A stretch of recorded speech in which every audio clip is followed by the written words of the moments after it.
ಚೈತ್ರ ಕುಂದಾಪುರ ಅವರ ಮದುವೆಯನ್ನ big boss ಮನೆಯ ಒಂದಷ್ಟು ಸಹೋದರರು ಮಾಡ್ತಾರೆ ಅಂತ ಹೇಳ್ಬಿಟ್ಟು ವೈರಲ್ ಆಗ್ತಿದೆ.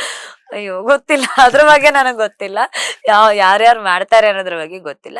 ಮದುವೆನೂ ಇನ್ನೇ ನಿರ್ಧಾರ ಆಗಿಲ್ಲ, ಆಗ್ಬೇಕಷ್ಟೇ. ಅದರ ಬಗ್ಗೆ ಮನೆಯವ್ರು ಏನ್ ಯೋಚನೆ ಮಾಡ್ತಾರೆ ಅನ್ನೋದನ್ನ ತಿಳ್ಕೊಂಡು ನಂತರ, ಅಂದ್ರೆ ಅಲ್ಲೇನಾಗಿದೆ, ನಾನು ಎಲ್ಲರಿಗೂ ಅಣ್ಣ ಅಂತ ಕರಿತಿದ್ದೆ, ನಂಗೆ ಎಲ್ರು ಅಣ್ಣಂದ್ರ ತರನೇ ಇದ್ರು.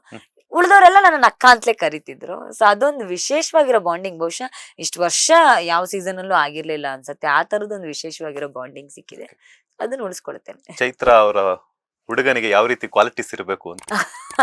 ಅಯ್ಯೋ, ನಾನು ಯಾವ ಕ್ವಾಲಿಟೀಸ್ ಗಳ ನಿರೀಕ್ಷೆನೂ ಇರೋಳಲ್ಲ. ನಾನು ಬಹಳ ಸಿಂಪಲ್ ಮತ್ತು ಸಹಜವಾಗಿ ಬದುಕೋದಕ್ಕೆ ಇಷ್ಟಪಡೋ ಹುಡುಗಿ.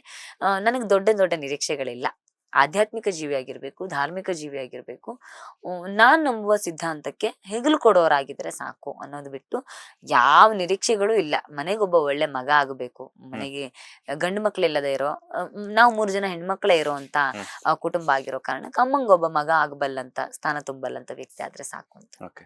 ಲೇಟೆಸ್ಟ್ ಹಾಗೂ ಇಂಟ್ರೆಸ್ಟಿಂಗ್ ಸುದ್ದಿಗಳಿಗಾಗಿ ಬಾಸ್ ಟಿವಿ ಕನ್ನಡ ಚಾನೆಲ್ನ ಸಬ್ಸ್ಕ್ರೈಬ್ ಮಾಡಿ. ಹಾಗೆಯೇ ಬೆಲ್ ಐಕಾನ್ ಪ್ರೆಸ್ ಮಾಡಿ.